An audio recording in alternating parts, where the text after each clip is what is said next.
irmãos?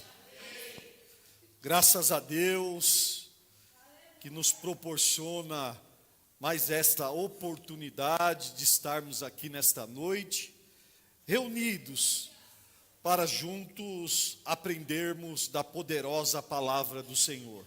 Quero louvar a Deus pela vida de todos, que Deus possa abençoar a cada um ricamente e poderosamente.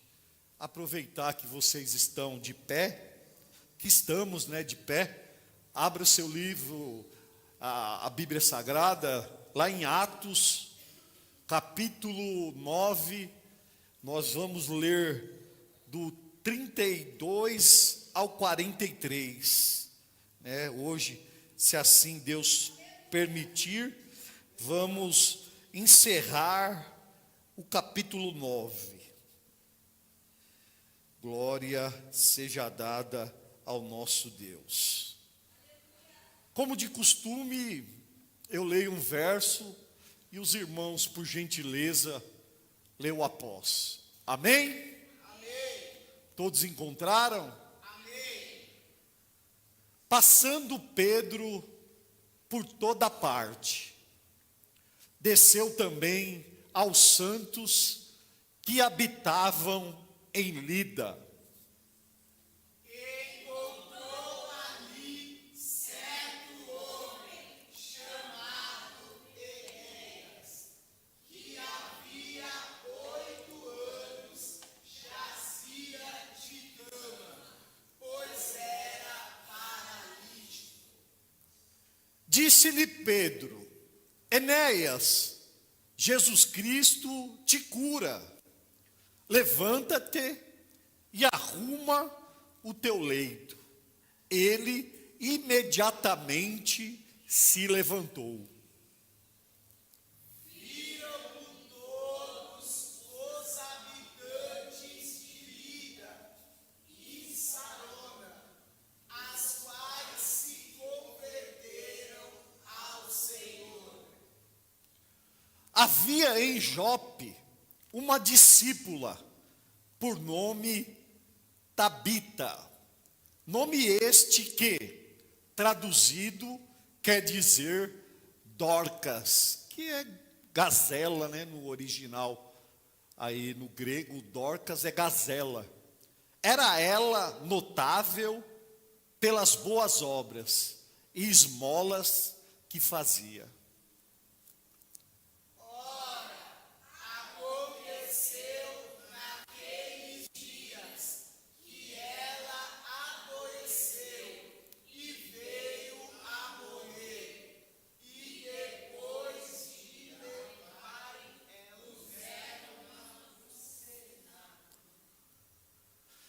Como Lida era perto de Jope, 15 quilômetros, lá de Lida a Jope era 15 quilômetros.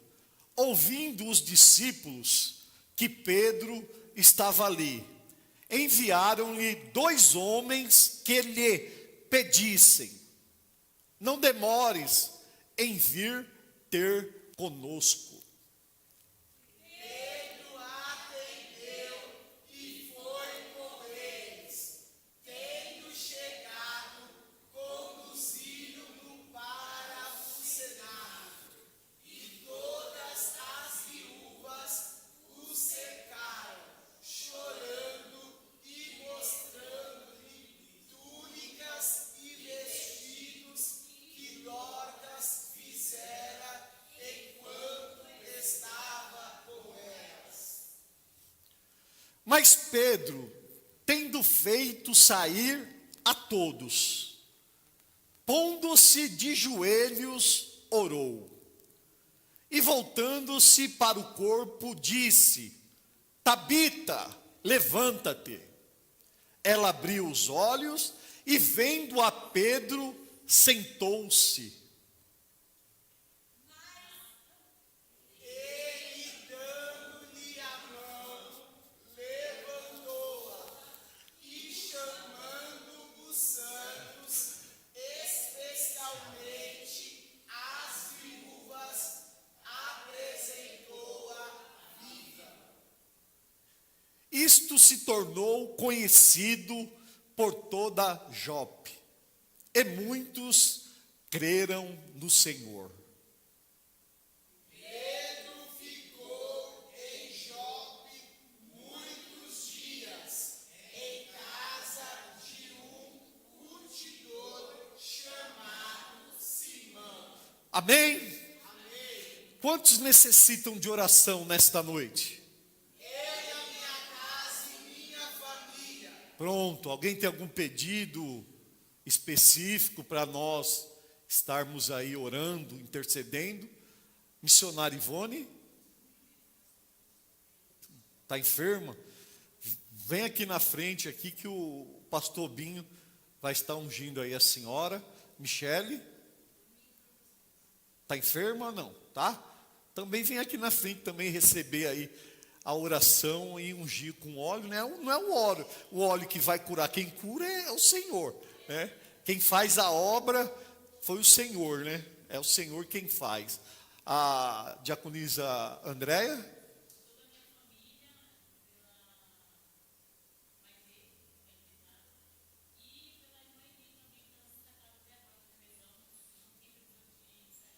Vamos orar, vamos interceder também pelo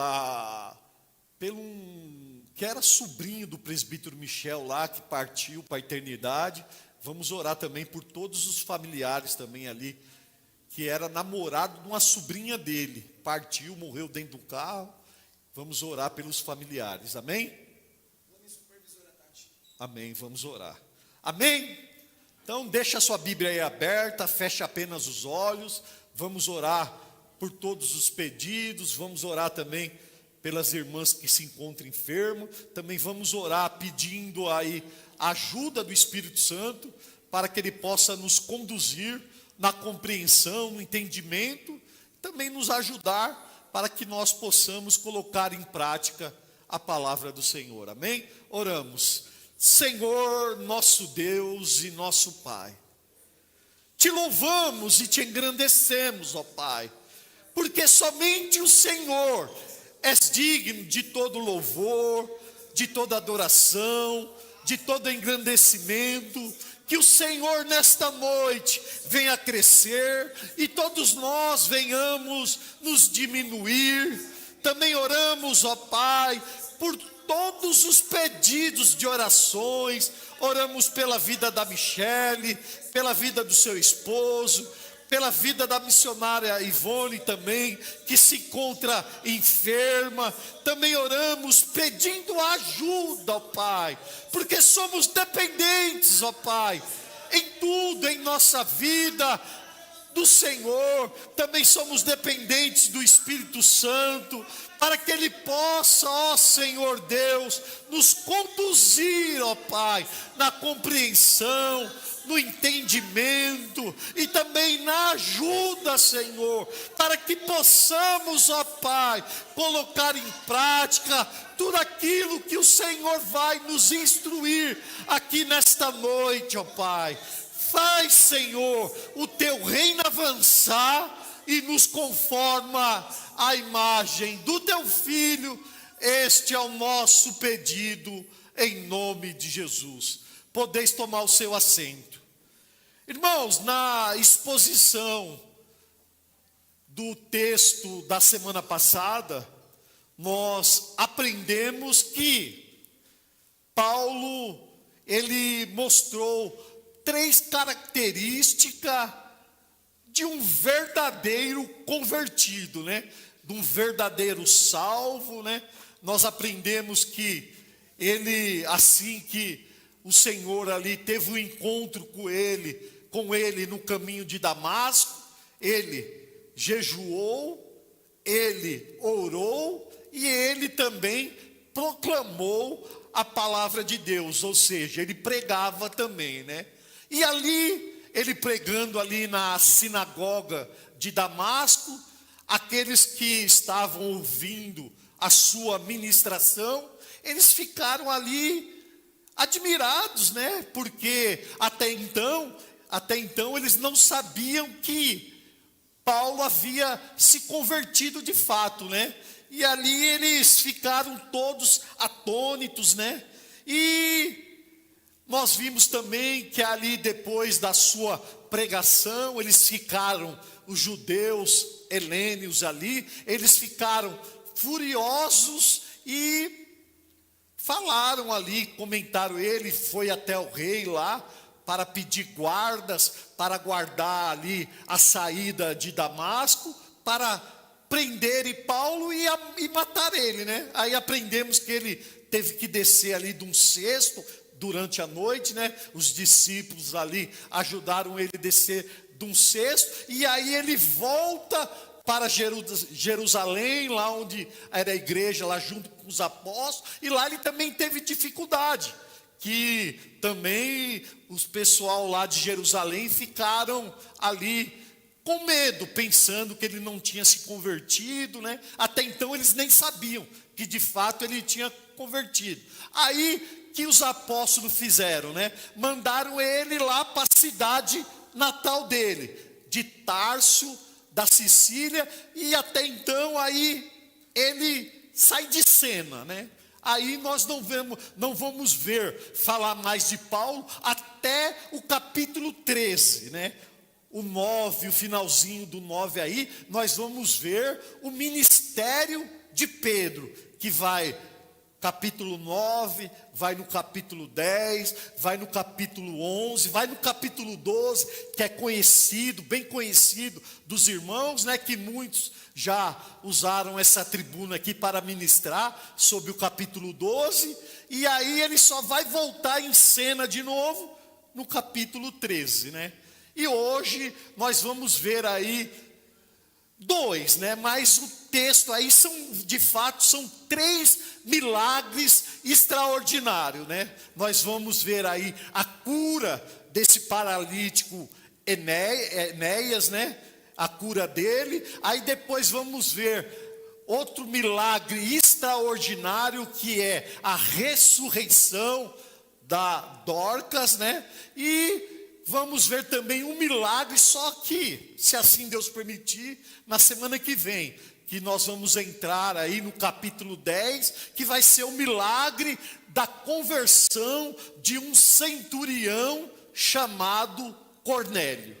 Amém, meus irmãos? Amém. Só a guisa de introdução aí para nós entendermos aí de fato a exposição da palavra de Deus, e o que vai fazer a diferença no nosso dia a dia vai ser a prática, né? Porque eu sempre falo aqui que não adianta nós termos a mente cheia de luz, de conhecimento, se não tivermos o nosso coração ardendo pela palavra e termos a palavra de Deus na ponta dos nossos dedos, né? Vivermos, colocarmos em prática tudo aquilo que nós aprendemos através da poderosa palavra de Deus. E isso que vai dizer que de fato a Graça e Paz é uma igreja bíblica, né?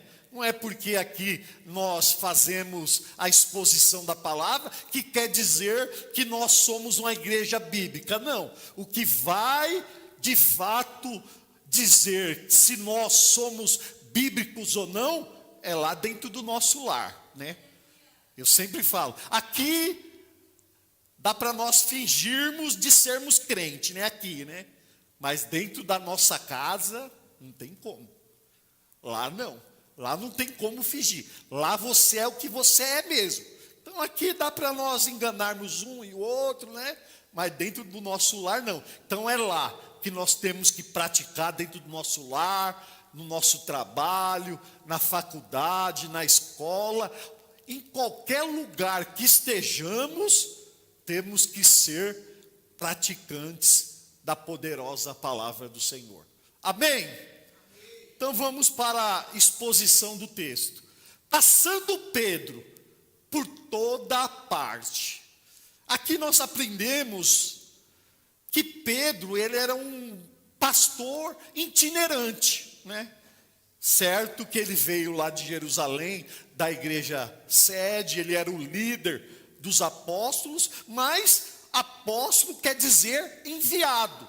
Então ele tinha que ser enviado, dali de estar pregando, anunciando, fazendo aí milagres, prodígios e maravilhas. Então Pedro era um pastor itinerante.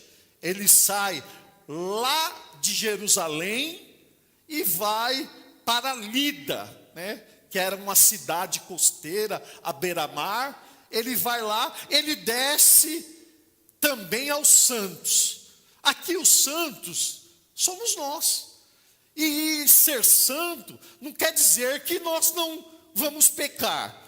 Nós estamos sujeitos, porque a natureza do pecado ainda está dentro de nós. Só que não podemos viver na prática do pecado. Pecar, todos nós vamos pecar, vamos errar, vamos falhar enquanto estivermos aqui nessa terra.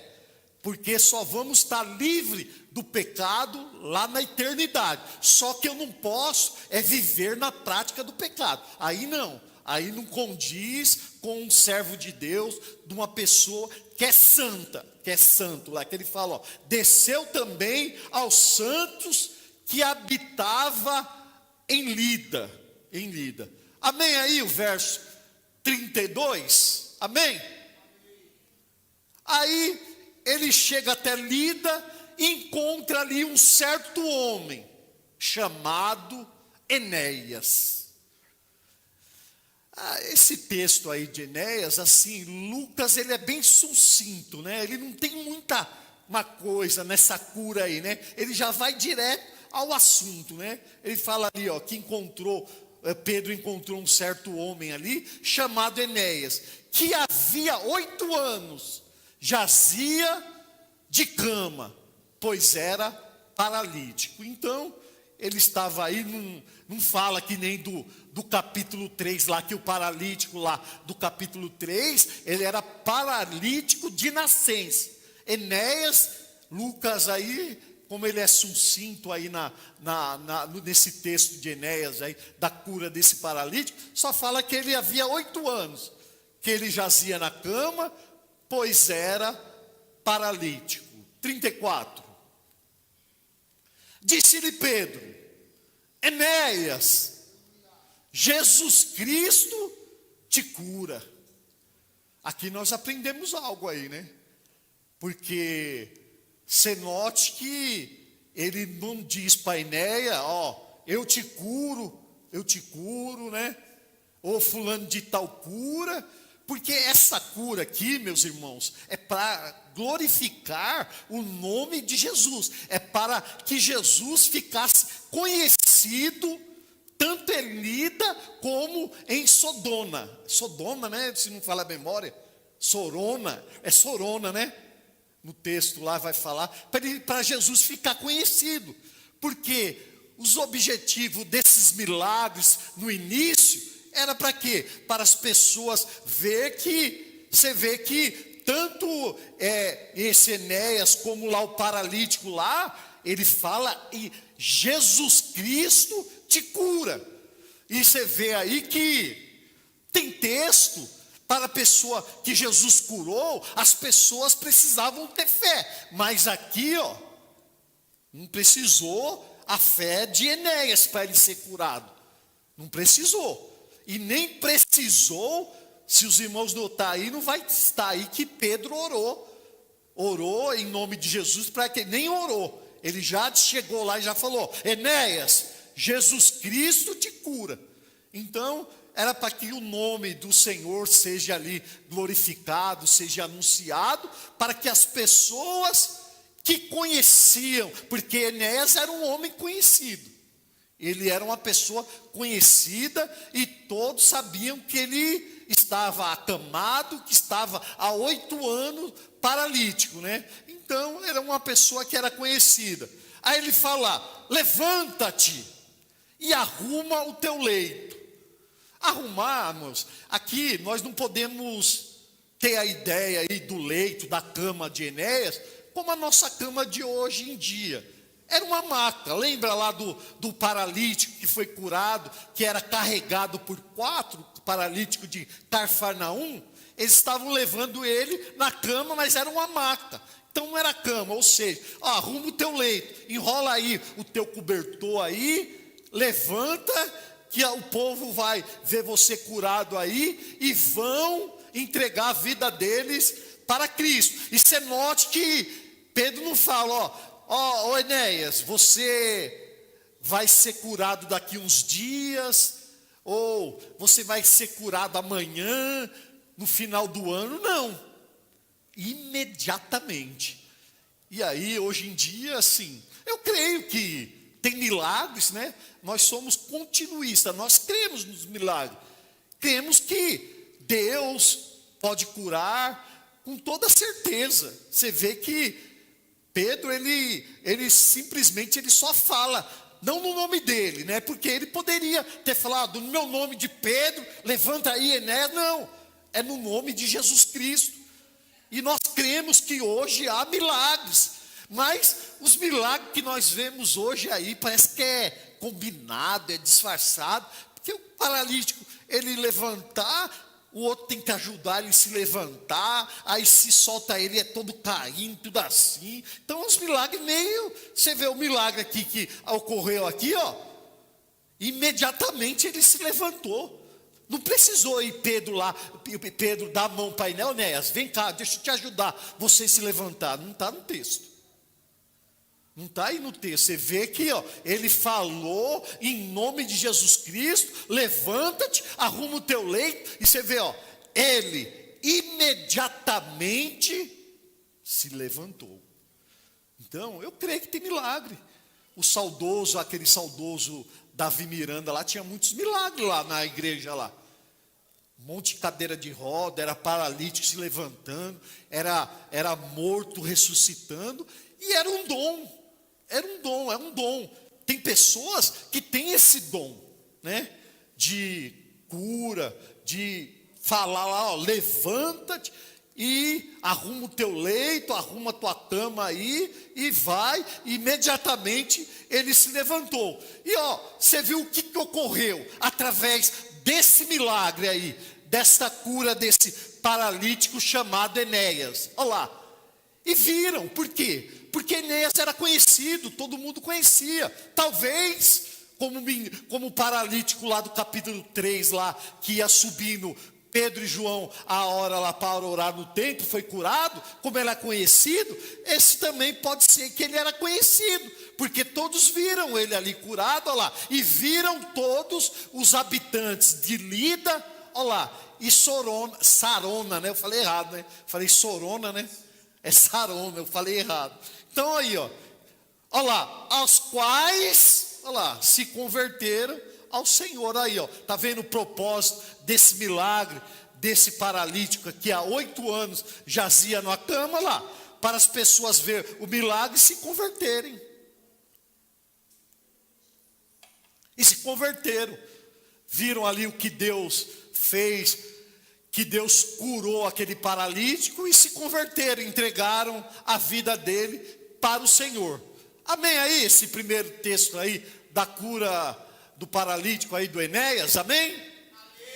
Vamos para o segundo texto, que é o de Dorcas. Aí já tem mais conteúdo, né? Nesse milagre, Lucas foi bem sucinto, né? Sucinto. Nesse já... Aí havia em Jope. A Jope, os irmãos conhecem, né? Era 15 quilômetros de Lida, que era uma cidade costeira, assim como Jope. Quando fala de Jope, lembra de quem? Os irmãos lembram de quem? Não lembra de ninguém? Como? Lázaro. Meu Deus. Jonas, Meus irmãos nunca leu o livro de Jonas, não? Nunca viu a pregação de Jonas?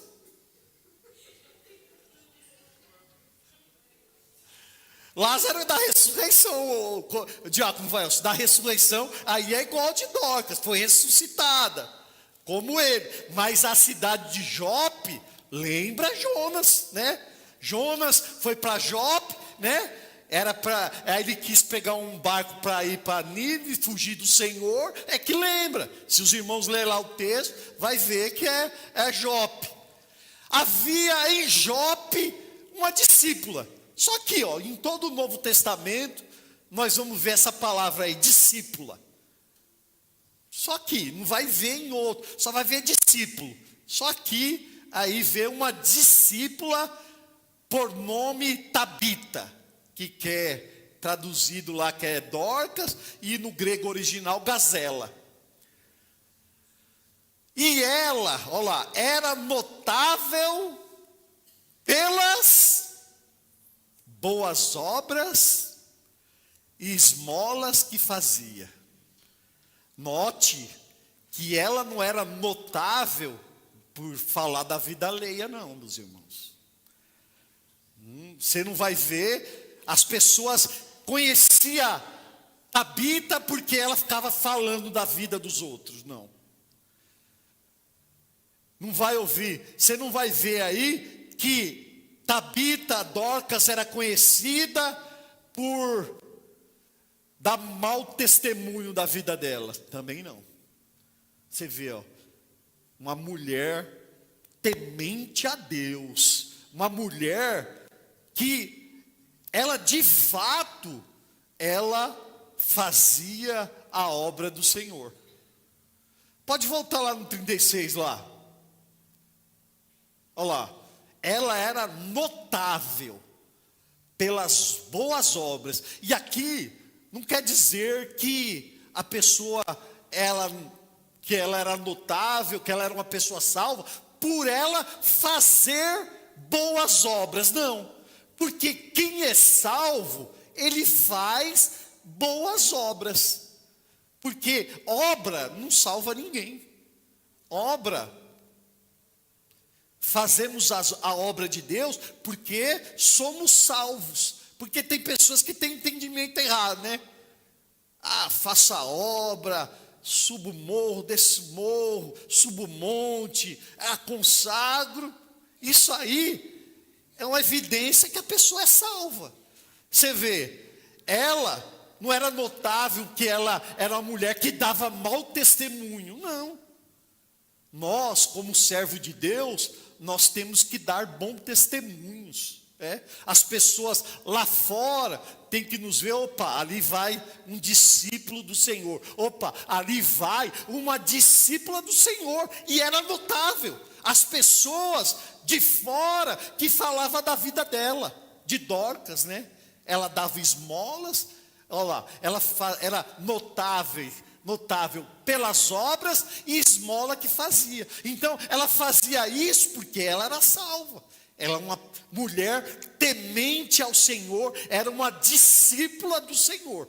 Então, seja conhecido em fazer as boas obras. As pessoas te vê e falam, opa, ali é uma serva, ali é um servo. E não, as pessoas nos veem e ficar falando, opa, ali é um crente que anda de trás da Bíblia, ali é um crente que não vive a palavra de Deus, porque a pior coisa, irmãos, é nós darmos mau testemunho por aí, porque você vê, ela não era conhecida porque ela falava de A, de B, de Y, não, ela não dava mau testemunho, ela dava bom testemunho. Então nós temos que ser notáveis, assim como essa discípula do Senhor, Tabita, que traduzido quer dizer Dorcas.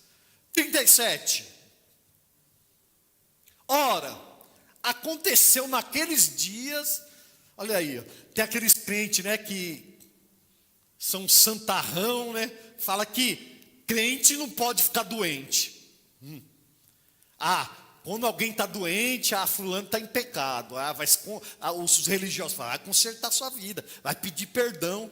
Crente fica doente, crente fica com câncer, crente fica doente, crente está sujeito a uma bala perdida, crente morre, assim como ela morreu também.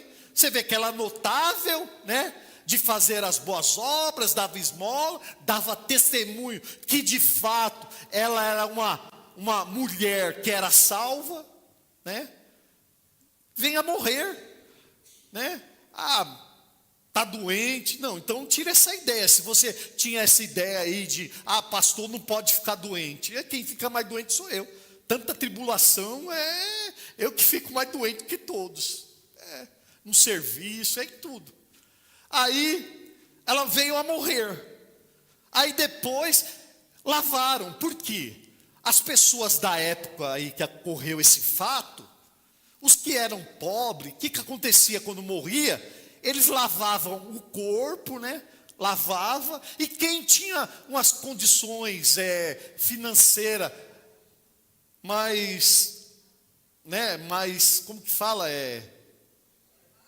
Elevada, passava o bálsamo. Lembra lá quando Jesus, que a Maria lá, a Maria ou a mulher pecadora estava passando lá o bálsamo, né? Que aí Judas falou lá, né? E questionou. Então, quando a pessoa, aí Jesus falou, não sei se agora me falhou da memória. Se falou que era para passar depois já estava preparando ele para a morte dele lá. Então, isso mesmo, né? Então, os que tinham condições melhores da época, passavam o bálsamo neles, e esse cenáculo aí, os irmãos aprenderam. É o andar de cima, o primeiro andar da casa, era tipo um terraço, né? Onde eles faziam culto. Lembra lá quando Paulo estava pregando lá no cenáculo, que Eutico estava na janela, né? Olhando Paulo pregar e olhando lá para o mundão. Estava lá.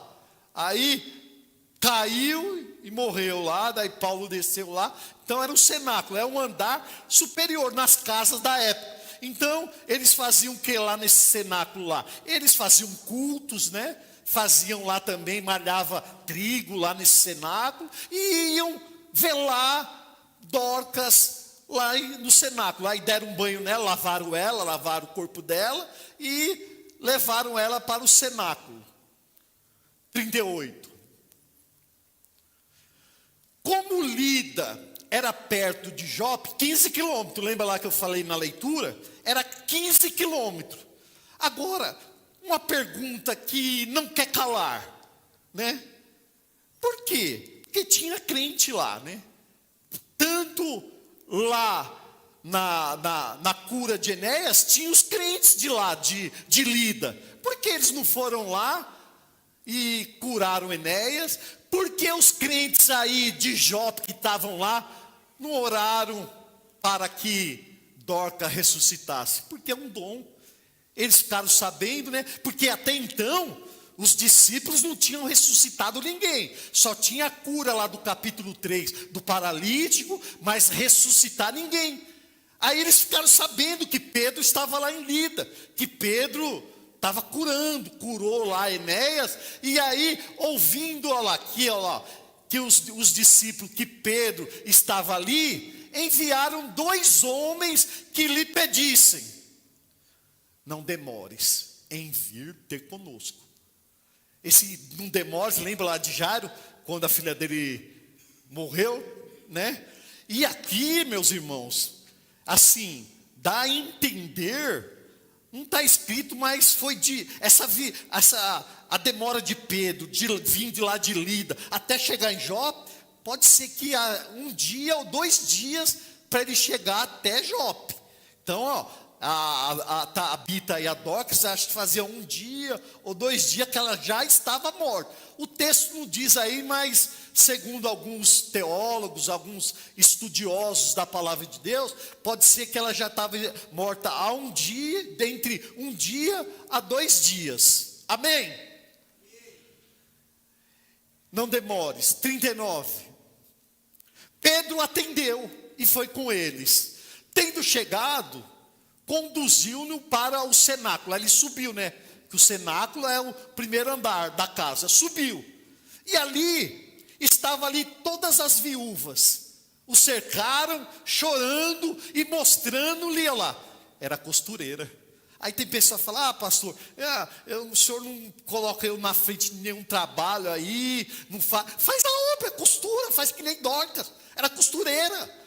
Aí fazia a obra de Deus, e era conhecida pelas viúvas, porque a verdadeira religião sem mácula, sabe o que é? Cuidar das viúvas e dos órfãos em sua tribulação e guardar-se incontaminado do mundo. Está lá em Tiago. Agora não pergunta qual capítulo, qual versículo, que eu não lembro. Está em Tiago. E ela cuidava das viúvas. Olha aí, costurava para as viúvas.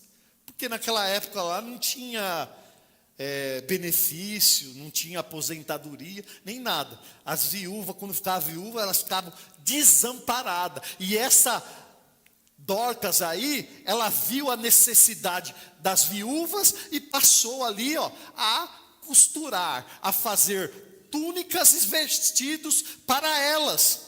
Tá vendo? Conhecida em ajudar. A verdadeira religião é essa aí, cuidar das viúvas e dos órfãos. Aí, e os vestidos que Dorcas fizera enquanto estava com ela.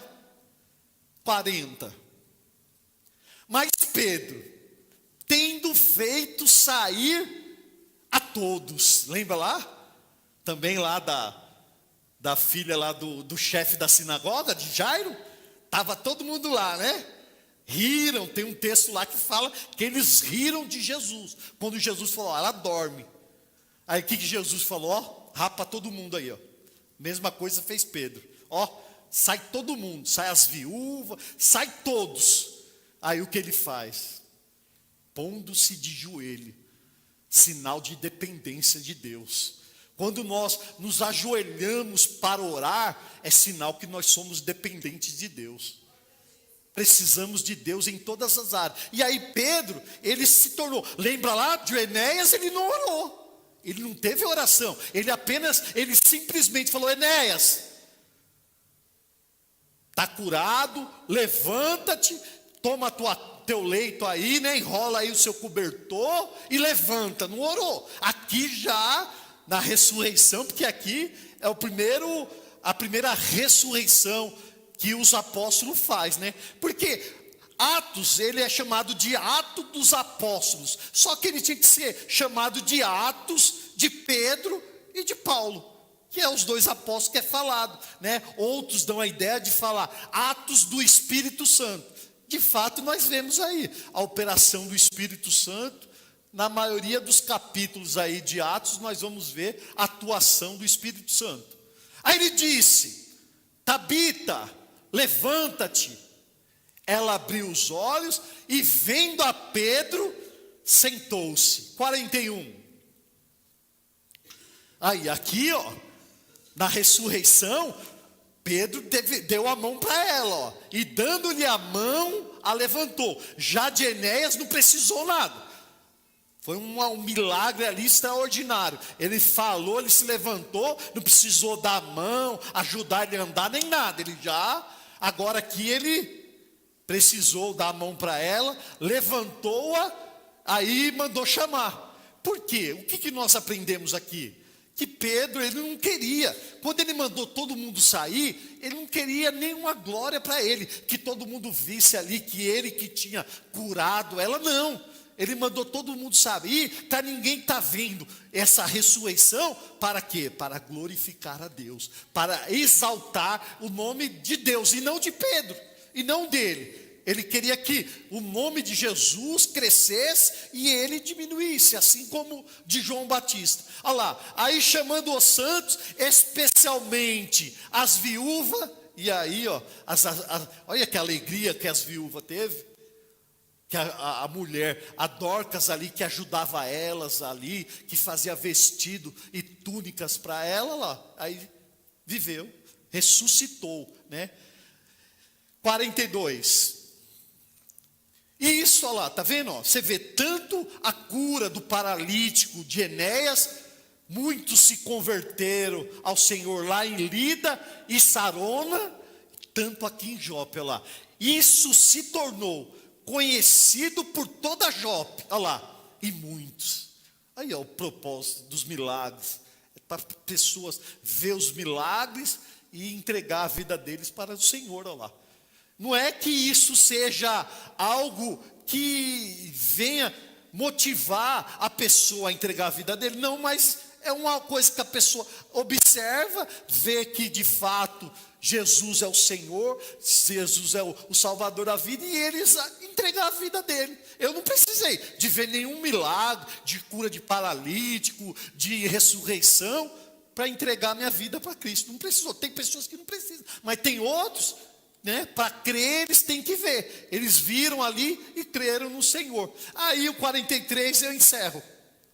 Aí Pedro ficou lá em Jope, muitos dias, em casa de um curtidor. Esse curtidor é o quê?